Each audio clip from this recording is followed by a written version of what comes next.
السلام عليكم ورحمة الله، يا رب دايما بألف خير. الشعب الجزائري الجميل العظيم والعزيز والغالي على قلوبنا كلنا، يعني سلامي من هنا، من مكاني من هنا لأي حد جزائري وجزائرية في أي مكان في الدنيا، في أي مكان في العالم، مش بس في الجزائر. سلامي يوصل لهم. احنا هنا بنتكلم عن أجمل الشعوب من حيث الصفات والكرم والأخلاق وكل حاجة جميلة. بنتكلم من أجدع الشعوب من حيث حسن الاستقبال. والله لو أنت هناك الجدعنة والشهامة وكل حاجة جميلة عاوز تعرفها هتعرفها في الشعب الجزائري، الشعب الجميل العظيم اللي هو يعني ما بالبلدي كده صاحب صاحبه. يعني انت لو في مشكله في ازمه في اي حاجه وقعت فيها مش هيتخلوا عنك، مش هيسيبوك، وهم دول فعلا شعب صاحب صاحبه زي ما بيقولوا. موضوعنا النهارده بقى موضوع جميل جدا، يعني عظيم جدا. موضوع يعني يبكي كده ويخلي الشعر يشيب عامه. يعني طفل من ذوي الاحتياجات الخاصه جزائري، يعني بسم الله ما شاء الله، طبعا كان موجود في مسابقه كبيره ومع اكبر المشايخ. فالمشايخ يعني بيحاولوا في البدايه ان هم يسالوه، يلطفوا الجو يعني كده معاه، ويسالوا مثلا هي اسئله بدائيه، اسئله عاديه او كده. فهم استغربوا، اتفاجئوا ان مستوى ذكائه او هو محتاج اسئله هم اصلا يعجزوا عن اجابتها. اتفاجئوا بعد كده ان هم بيسالوه اكبر اسئله، ده دماغهم عاديه اللي في دماغهم بكتير، لدرجه ان هم حسوا قدام منه ان هم يعني هم يعني جهلاء، يعني مش فاهمين حاجه، ان هم ناقصين تعليم، ناقصين وعي، ناقصين ثقافه، حاجات كتير قوي امام الطفل الجميل ده اللي ابكى الملايين. حاجه بسم الله ما شاء الله. انا تتخيل مثلا يبقى انت قاعد يعني امام طفل زي كده ومستوى ذكائه الخارق ومعلوماته اكبر منك بكتير بكتير جدا جدا جدا، تحس قدام منه ان انت لسه عيل، ان انت جاهل، ان انت مش فاهم حاجه، ان انت تلميذ لسه وهو الاستاذ وهو الدكتور. تعالوا نروح نشاهد كلنا الفيديو الجميل العظيم ده ونرجع مره ثانيه. ولعلكم تنتظرون المتميز يوسف حنشي كيف سيكون أداؤه في هذا البرايم بالتحدي الجديد الذي ستختبره لجنة التحكيم فيه كما ذكرت في بداية هذا البرايم. فاصل قصير ونلقى يوسف حنشي.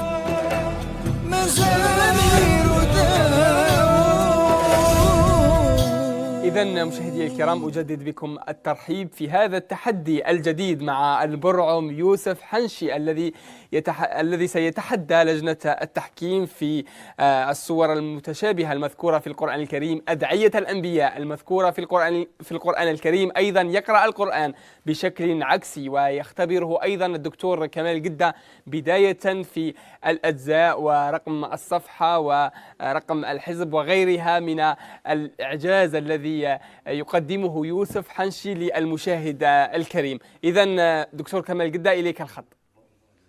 بسم الله الرحمن الرحيم. أرحب بالقارئ الصغير والكبير يوسف حنشي، وأرحب بوالده الكريم. نعم. الفضل لله عز وجل ثم لوالده الكريم الذي اكتشف فيه هذه المهارة ونماها ووجهها وأطرها. صحيح. أنا أريد قبل أن أبدأ الحديث مع يوسف حنشي أريد أن أقول للسادة المشاهدين ما الذي فعله أبوه.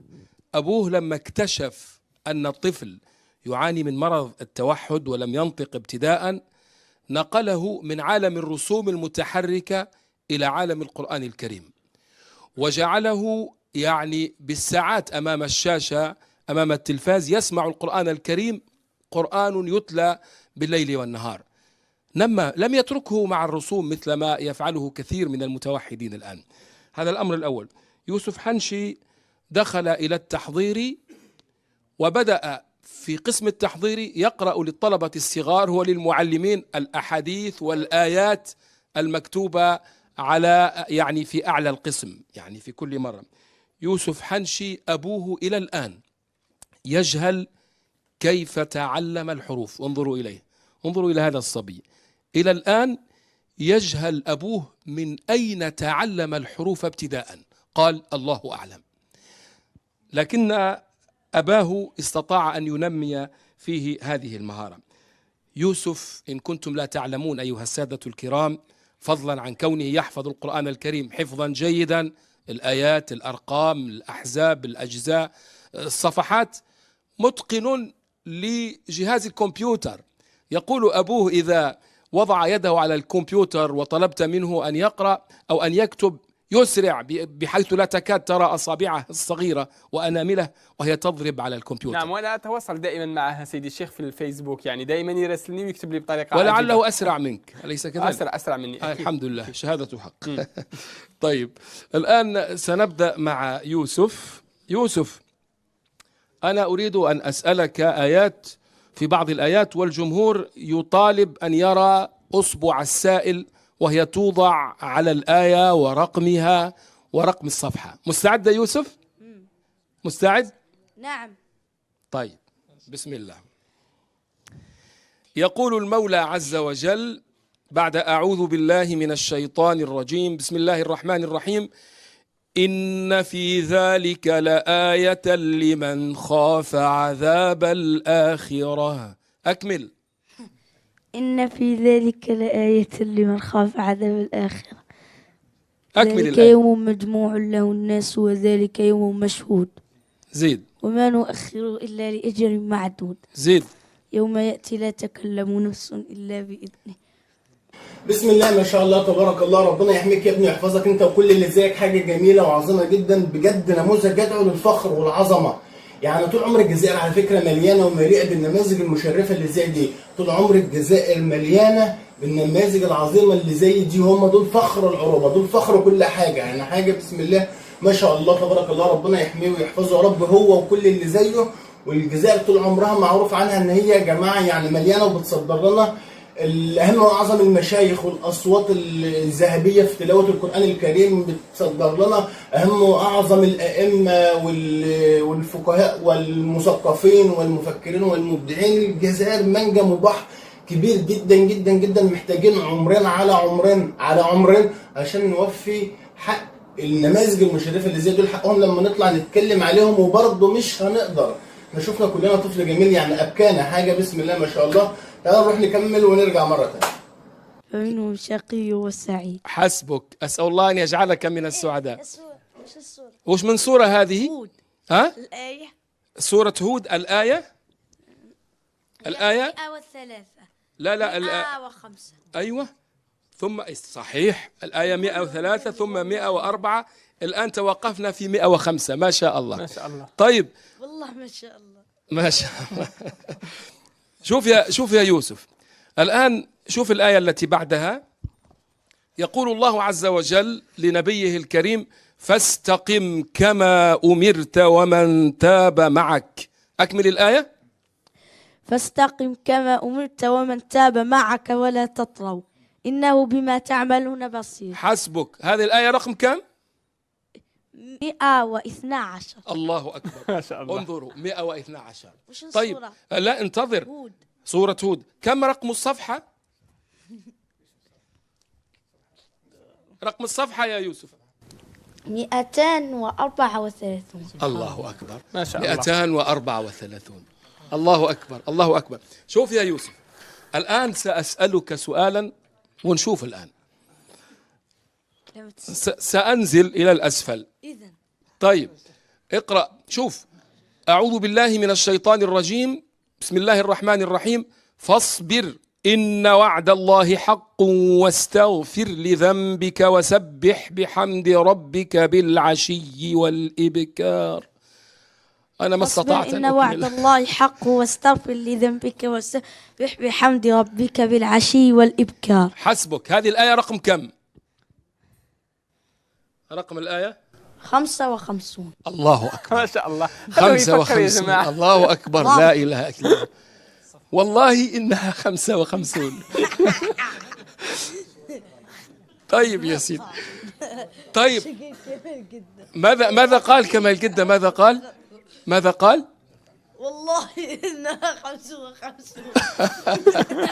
ما شاء الله. طيب الآن أريد منك، شوف يا يوسف، رقم الصفحة من المصحف الآن. رقم الصفحة 473. الله أكبر. الله أكبر. ما شاء الله. 473 آية من آيات الله. الله أكبر الله أكبر يا يوسف. أسأل نعم. الله أن يحفظك. طيب ما زال الدكتور عبد القادر نعم. والدكتورة راضية شيخ- سيسألاني. نعم، قد ذكرنا بيوسف، كيف كان في المرة الماضية؟ كيف كان تفاعل الناس معه؟ أنت كنت في الميدان طبعا وزرت العديد من يا رجل أنا أصبحت أعرف بيوسف يا رجل، ما من رجل يمر في الطريق إلا ويذكر يوسف ويذكرني معه. هذا الرجل آية من آيات الله، ما شاء الله. صدقني اتصلت بي قنوات يسألون عنه، قالوا أنتم في الجزائر عندكم جوهرة ثمينة، كيف تعلم؟ قلت لهم إنه الله، سبحانه. إنه الله سبحانه. يوسف شقال كمال قد شقال؟ والله إنها 55. ما شاء الله. نروح إلى الشيخ عبد القادر براهمي ليختبره في الآيات في أدعية الأنبياء المعروفة في القرآن الكريم. هذا هو التحدي الجديد الذي سيتحدى فيه يوسف لجنة التحكيم، ويتحدى الحاضرين ويتحدى المشاهدين الكرام. تفضل الشيخ عبد القادر.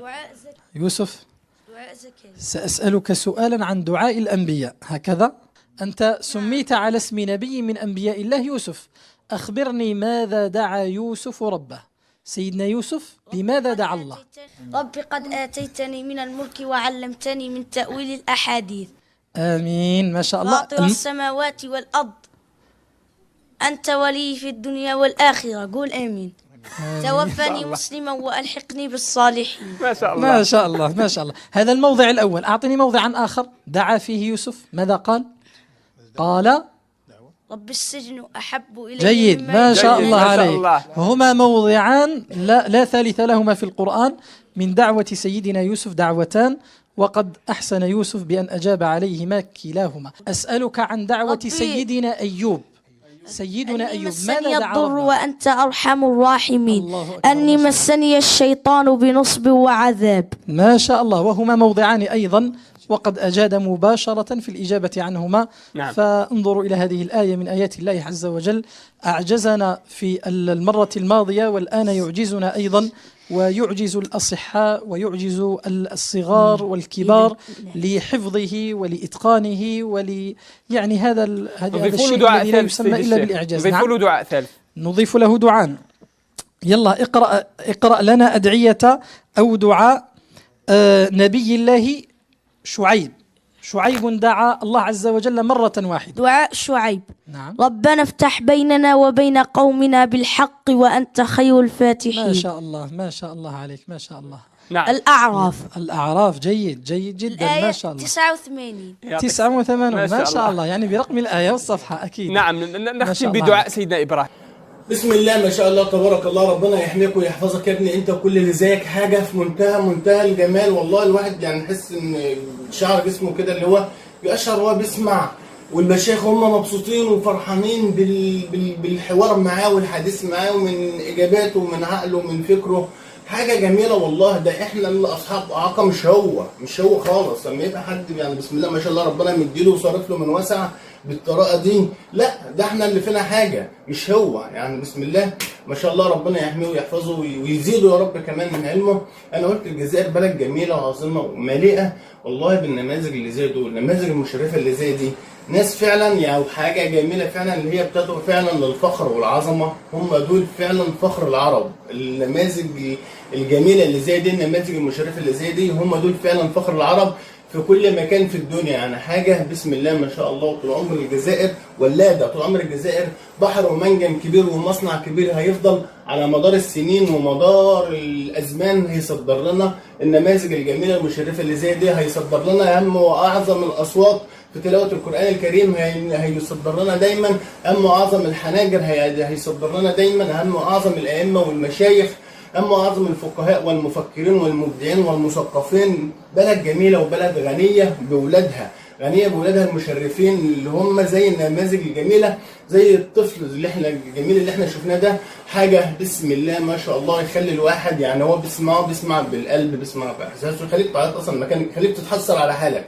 يعني لدرجة تحس إن أنت اللي فيك حاجة غلط، تتأثر فعلا وتتحسر على حالك لما تسمع الطفل الجميل ده.